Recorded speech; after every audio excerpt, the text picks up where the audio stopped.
El poscolonialismo.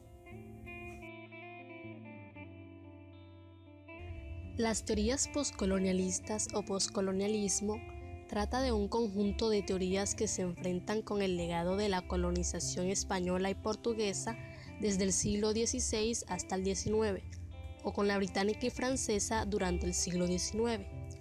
Como teoría literaria o postura crítica, trata la literatura producida en países que fueron o son aún colonias de otros países. También analiza los efectos del conocimiento producido en los países colonizadores sobre los países colonizados o sus habitantes. Esta trata muchos aspectos de las sociedades que han sufrido el colonialismo, como por ejemplo el dilema de establecer una identidad nacional al despertar del dominio colonial, y la manera en la que los escritores de países colonizados intentan articularse e incluso celebrar sus identidades culturales y reclamarlas a los colonizadores. Puede decirse que el poscolonialismo, teniendo siempre presente que estamos hablando de una corriente de pensamiento que no pocas veces ha sido definida como ambigua, es un posicionamiento teórico multidisciplinar, es decir, que estudia diversos ámbitos: postestructuralismo, deconstrucción, psicoanálisis, materialismo histórico e incluso teorías feministas. La naturaleza del colonialismo es política, económica y militar, pero no escapa, ya desde el siglo XVI, a ser representada textual y simbólicamente a través de la literatura, el arte, la historia y otras disciplinas académicas.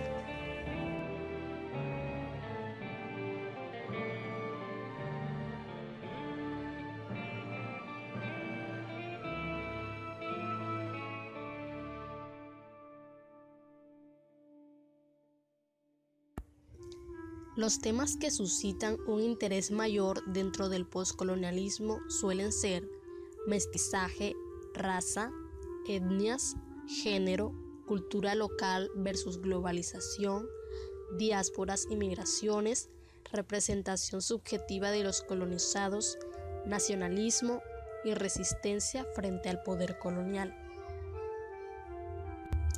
La literatura juega un papel fundamental en esta etapa, ya que estas cuestiones han sido planteadas a partir de metodologías narrativas y estudios literarios. No obstante, el desarrollo de la crítica literaria poscolonial sobre todo le debe mucho al hecho de que la resistencia anticolonial tomara voz predominantemente a través de la palabra escrita. Una vez concluida la descolonización en su vertiente política, era necesario que se diera en el ámbito cultural, de lo cual es indicativo la eclosión de una rica literatura fuera de los cánones tradicionales a partir de los años 50. A partir de la década de 1970, aparecen una serie de autores procedentes de las antiguas colonias, como el palestino Edward Said, la india Gayatri Spivak y su compatriota Homi Bhabha, los cuales son conocidos como la Santísima Trinidad de los estudios poscoloniales. Las imágenes que verán a continuación hacen referencia al arte poscolonial. Armando Mariño, representante de este movimiento, asumiendo la imagen simbólica de uno de los otros más controvertidos y repudiados, el negro, ha sembrado su poética desde la preeminencia de una voz que vive con orgullo su condición alterida. Uno de los tópicos fundamentales que se distinguen en los lienzos del artista es la representación explícita de metáforas que aluden a la concepción de los binarismos en la relación alta y baja cultura. Esas relaciones son sugeridas a partir de la presencia simbólica de sujetos que encarnan una especie de alegoría de las realidades encontradas, a las que el creador trata de aludir. Estos sujetos, amparados en la definición antropológica de blanco civilizado y negro bárbaro, interactúan en el espacio virtual de una ficción que juega a travestirse con rostros de la historia en la que se han enfrentado esos sujetos modélicos. Jean Cachoniver Con la realización de sus figuras sin cabeza, tiene la intención de evocar la decapitación de la aristocracia francesa durante la Revolución de 1789 hasta 1799, así como para servir como un recordatorio de nuestra propia capacidad de inconsciencia en la vida contemporánea. Se refiere a sí mismo como un híbrido postcolonial, nacido en Londres de padres nigerianos. Se trasladó a Lagos cuando tenía 3 años y en su adolescencia estuvo en un internado en Inglaterra. Hoy en día vive y trabaja en Londres, donde se crea el arte que refleja sus diversos antecedentes y las realidades de la globalización moderna. Literatura postcolonial es un término de connotaciones complejas. En principio designa a aquella escrita por habitantes de las naciones que lograron su independencia de las potencias europeas alrededor de los años 60, incluso India, que se liberó en 1947. Los autores Mishra y Hodges la definen como la omnipresente tendencia en cualquier literatura marcada por un proceso sistemático de dominación cultural a través de la imposición de estructuras imperialistas de poder y que está ya implícita en los discursos del colonialismo. Un impulso poderoso a la producción de novela histórica ha sido el deseo político de narrar las historias de los marginados, los olvidados, los ausentes del registro oficial. Desde su posición privilegiada de individuos intelectuales, bilingües, los escritores poscoloniales miran al pasado, el suyo o el de sus naciones, con una intención no solo universalista, sino de reivindicación de aquellos cuyas vidas han sido arrasadas por la guerra, la esclavitud, el hambre y tantos males que persiguieron y persiguen aún a continentes enteros. También miran al presente con la intención de relatar la vida localista o globalizada de sociedades que cabalgan entre dos mundos. Dos novelas, La mitad de un sol amarillo, de Chimamanda, y ¿Qué es el qué?, de David Eggers, parecían ser un espejo una de la otra, un espejo trágico que evidencia el ciclo de violencia y genocidio que aqueja a los países africanos. La mitad de un sol amarillo fue el emblema de Biafra y es el título de Chimamanda, escritora nacida en Nigeria, galardona con varios premios y profesora de la Universidad de Princeton. Eligió para su relato sobre la guerra de Nigeria contra Biafra. Su interés en esta es personal. Sus 2 abuelos murieron en ella. La mayoría de las obras de este tipo pretenden recuperar la memoria de los marginados. En este caso, Chimamanda presenta a 2 protagonistas hermanas gemelas, hijas de un hombre de negocios de dudosa ética, íntimamente relacionado con las esferas políticas. Generalmente relata la vida de 5 personajes y la tragedia de un país que ocupó un lugar en los mapas durante unos meses y pagó con la vida de 3 millones de sus habitantes. La otra obra, llamada ¿Qué es el qué?, es una frase de un cuento popular del pueblo sudanés. La novela es la historia de Valentino, uno de los llamados niños perdidos del Sudán. A los 7 años se vio obligado a abandonar su pueblo, arrasado por bandoleros auspiciados por el gobierno de Khartoum, y huir junto con miles de otros niños a través de 3 países perseguidos por milicias, muertos por bombas o devorados por animales feroces. La odisea terminó en Kakuma, Kenia, un campamento auspiciado por organizaciones internacionales que subsiste hasta hoy y donde sobreviven 70.000 refugiados de varios países africanos. Valentino crece en ese campamento de refugiados, se educa y es aceptado en Estados Unidos como estudiante junto con otros sudaneses. Muchos de ellos sucumben al ambiente extraño y hostil. Se dan suicidios, delincuencia, drogadicción. Aquí también Valentino sobrevive para contar su historia y establecer la fundación que lleva su nombre y que se dedica a promover la educación en Sudán, específicamente en Maril Bay, su aldea. Ambas obras comparten un elemento vital como contrapunto del drama: sentido del humor. Sería difícil encontrarlo en medio de dramas tan sobrecogedores. pero la voz de los niños, narradores parciales, permite una mirada fresca, un descubrir aspectos inusitados de la vida que atraen la sonrisa del lector. Ambas son un reflejo de la tragedia africana a través de la vida diaria de sus habitantes, quizá la única forma de acercarla al lector. Cuando las cifras de muertos se elevan al punto de parecer abstractas, el contacto con seres humanos le devuelve su dimensión a la historia. Tal es quizá una de las tareas de la buena literatura. Las aportaciones teórico-metodológicas del postcolonialismo son numerosas y aplicables a diversos campos científicos, más allá de los estudios literarios y culturales. Las posibilidades de análisis y reflexión que, por ejemplo, abren terrenos como la historia y la arqueología son verdaderamente interesantes. El postcolonialismo es a la vez una herramienta política que ha contribuido a la emancipación de muchos pueblos colonizados y una forma de conocimiento como puede verse en el movimiento intelectual de la negritud. Para Leopold Senghor y Aimé Césaire, dos de las principales figuras tanto a nivel literario como político, la negritud era una forma primordial de combatir el colonialismo, expresión más vil del capitalismo, a través de la exaltación de los valores culturales africanos y la reivindicación manifiesta del fin de la dominación europea, fuente de pobreza, hambre y atraso material. Estos son problemas hoy que el neocolonialismo occidental sigue generando, de allí que haya que seguir insistiendo en su extinción. Les voy a hablar un poco acerca del teórico palestino Edward Said, el cual contribuyó a la teoría del postcolonialismo.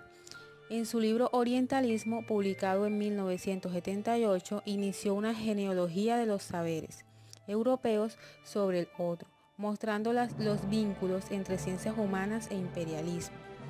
La teoría sobre el orientalismo, más que una disciplina, es un discurso hegemónico que tiene su base en el mundo erudito y de las instituciones y gobiernos con una pretensión de verdad, discurso que tiene más que ver con Occidente que con un Oriente real, puesto que es producto de las propias circunstancias históricas y políticas de Europa. A partir de esa definición, Edward Said sostuvo en Orientalismo que en Gran Bretaña y Francia, las grandes potencias coloniales europeas decimonónicas, se generó una corriente cultural que resultó hegemónica en dichos países y que las bases propuestas por la antigüedad y del medioevo les sirvieron para generar sus propias identidades en contraposición a Oriente, fundamentalmente identificado con un modelo árabe y musulmán. En 1993, Said publicó Cultura e Imperialismo. En él ampliaba su enfoque al incluir propuestas de los estudios publicados por John Mackenzie y otros historiadores durante la década de 1980. En dicha obra sostuvo que el nacionalismo de las dos grandes potencias coloniales europeas se alimentó no solo del yo contra el Oriente árabe, sino en el yo contra el resto. Además, este último estudio no solo se centra en Francia y en Gran Bretaña, sino que también dedica su atención al discurso anticolonial que se generó entre los pueblos bajo dominio colonial que tendieron a reproducir la misma dinámica, desarrollada por sus dominadores, aspecto frecuentemente ignorado por sus críticos. Said y su crítica al orientalismo. En Orientalismo, por primera vez, el llamado discurso colonial será analizado como un conjunto de imágenes falseadas sobre Oriente que los europeos utilizaron para controlar sus colonias, política, militar y culturalmente. Said, en 2002, 2021 y 2022, Conocimiento y Poder, de la mano, fueron dos armas primordiales en la dominación de Oriente por dos occidentales hasta mediados del siglo XX. En efecto, las creencias de Said es que Oriente, una imagen inmutable, nunca fue un tema para británicos y franceses, sobre el que se tuviera libertad de pensamiento o acción, ya que hasta en la indiferencia aparente de las producciones literarias, que no implicaban defensa alguna del proyecto imperialista, se rastrea una complicidad con tal empresa, cuya eficacia es equiparable a las obras que amparan y difunden abiertamente el proceso colonial, como el profesor palestino estadounidense señala en Cultura e Imperialismo, en 1996, su otra gran obra. Edward Said escudriña en sus numerosos trabajos múltiples materiales. Aquí únicamente nos centraremos en los dos ya citados: novelas románticas, obras filológicas, tratados de geografía, libros de viajes y discursos políticos de los administradores coloniales. Tanto las figuras políticas, caso de Lord Cromer, embajador británico de Quito en 1883 a 1907, como los orientalistas Ernest Renan, Silvestre de Seix, Edward Lane y los más destacados literatos Lamartine, Nerval, Kipling, participaron de forma activa en el establecimiento de elementos de cooperación para consolidar por oposición la identidad europea.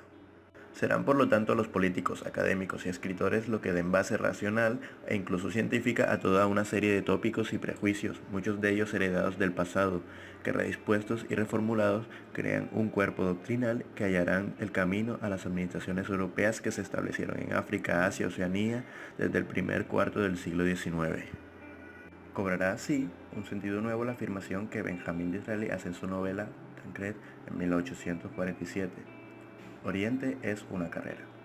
Por supuesto, esto significa aceptar que el denominado orientalismo, disciplina que se refiere al estudio de las sociedades orientales por parte de los occidentales a partir de la segunda mitad del siglo XVIII, no ha sido otra cosa que una ciencia que situaba los asuntos orientales en una clase, un tribunal, una prisión o un manual para analizarlos, estudiarlos, juzgarlos, corregirlos y gobernarlos. En suma, Edward Said concluye que Oriente es una invención europea y por esta razón no era una cuestión sobre la que se pudiera hablar libremente. El oriental es representado a través de una imagen fija, estanca y sin dinamismo, un estereotipo dotado de unos atributos concretos e inmutables desde la Baja Edad Media: despótico, pasivo, con tendencia al engaño, equívoco, lujurioso.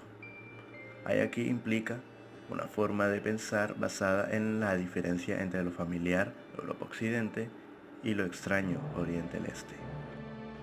Como diría el propio Said, esto fue lo que hizo, en fin, que la cultura europea adquiriera fuerza e identidad al ensancharse o al ensalzarse a sí la misma, en detrimento de Oriente, cuya conquista y dominación es legítima por ser considerado una forma cultural inferior a la que era preciso civilizar.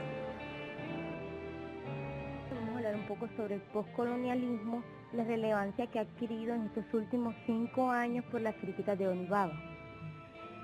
Este crítico exige una cuidadosa consideración de sus postulados, ya que debido a que se le concede el mérito de haber generalizado con base a todas las teorías literarias contemporáneas y la utilización de un buen número de conceptos y términos destinados, específicamente como el análisis de los fenómenos coloniales desde el punto de vista textual, psicológico y sociológico. Como por ejemplo, tenemos las ambivalencias, la hibridación o mimetismo, y todos ellos aparecen en los diferentes debates que hay sobre la literatura y el discurso colonial. Y también se ha reconocido 3 aspectos importantes en las obras de Frantz Fanon que han sido de gran importancia para realizar un debate que tenga tanto argumentos como una buena conclusión respecto a estos temas.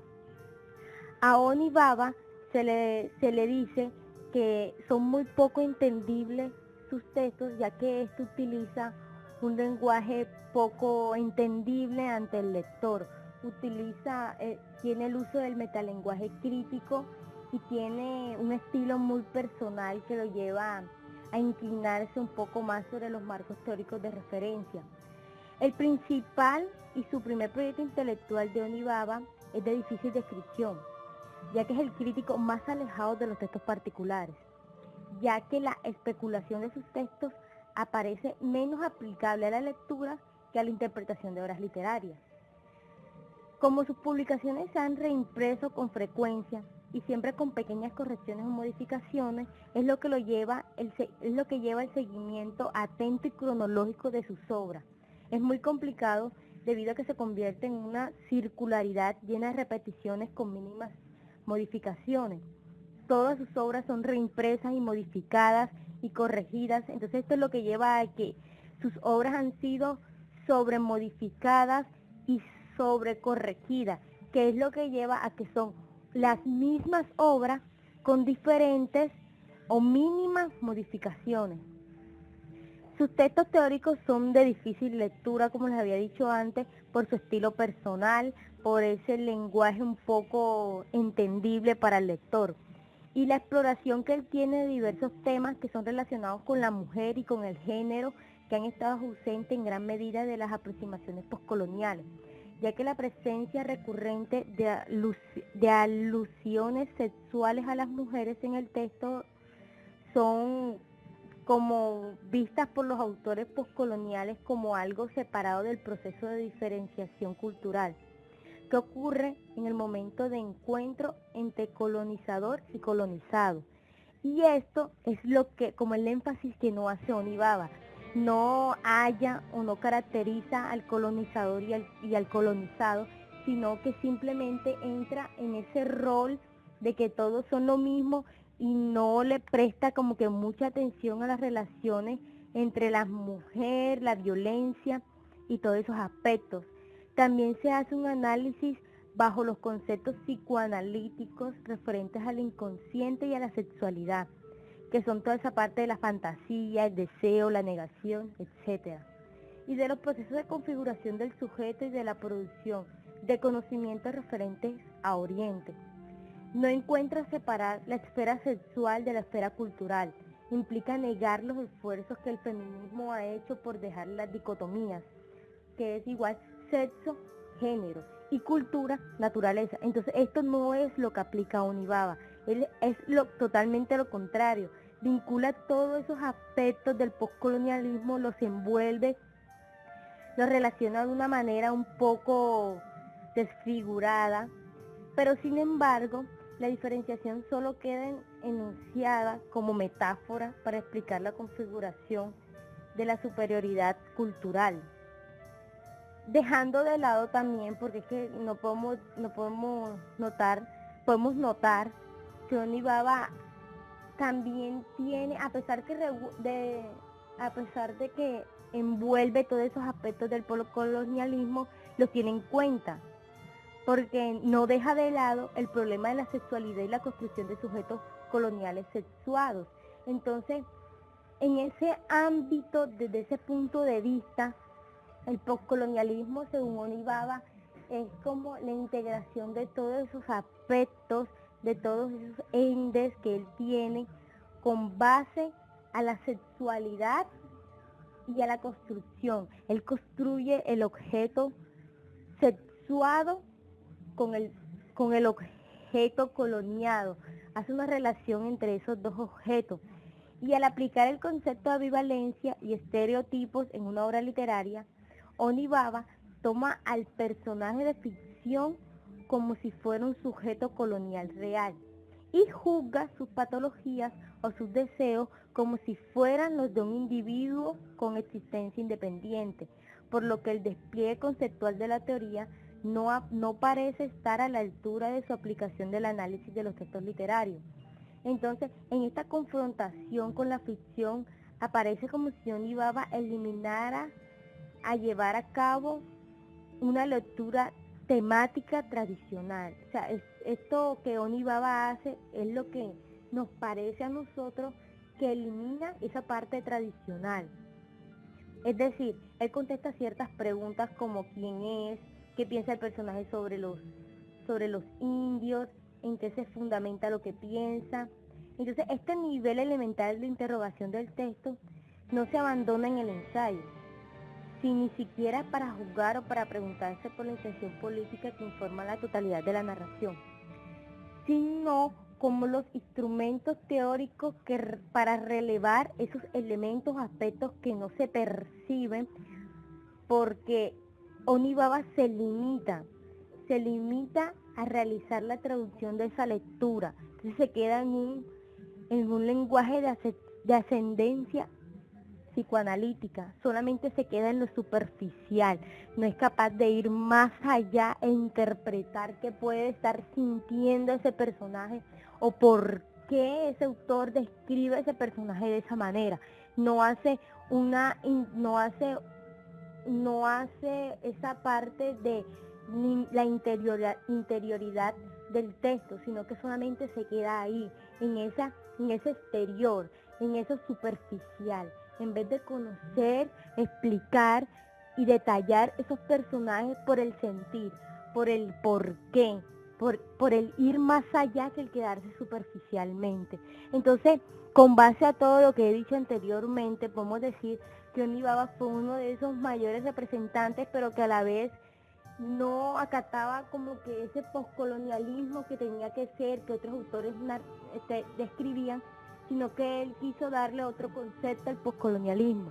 Entonces, cada una de estas cosas es lo que nos pueden dar a entender a nosotros que el poscolonialismo es más que todo como una acción repetitiva y de abuso que tuvo la sociedad en ese momento después del colonialismo.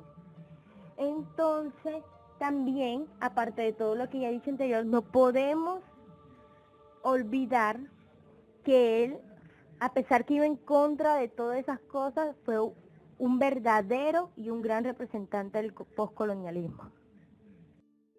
Spivak nació en Calcuta, Bengal Occidental, el 24 de febrero de 1942, en el seno de una familia de clase media metropolitana, y hace parte de la primera generación de intelectuales indios del periodo post-independencia. Es experta en crítica literaria y en una teoría de la literatura. Hoy en día es profesora de la Fundación Howard en Humanidades en la Universidad de Columbia, Estados Unidos. Aunque ha sido profesora también en Francia, Alemania, Arabia Saudita e India, y además de ser una activista política feminista y de participar en varios movimientos sociales, es autora de un texto fundamental en la corriente postcolonialista, denominado ¿Pueden hablar los subalternos? Ensayo escrito en 1985, pero ¿qué es subalternidad? El concepto de subalternidad es imprescindible en este tema. Spivak define esa palabra como una situación en la que alguien está apartado de cualquier línea de movimiento social. La subalternidad constituye un espacio de diferencia no homogénea que no es generalizada que no configura una posición política, lo cual hace imposible la formación de un nuevo movimiento político. La mujer, el hombre, los niños que residen en ciertos países africanos que ni siquiera pueden pensar en atravesar el mar para llegar a Europa, donde muchos han muerto por falta de alimentos y medicinas. Estos son los subalternos, pero por supuesto hay muchas más clases de subalternos. El subalterno no puede realizar actos de habla que respondan su argumentación.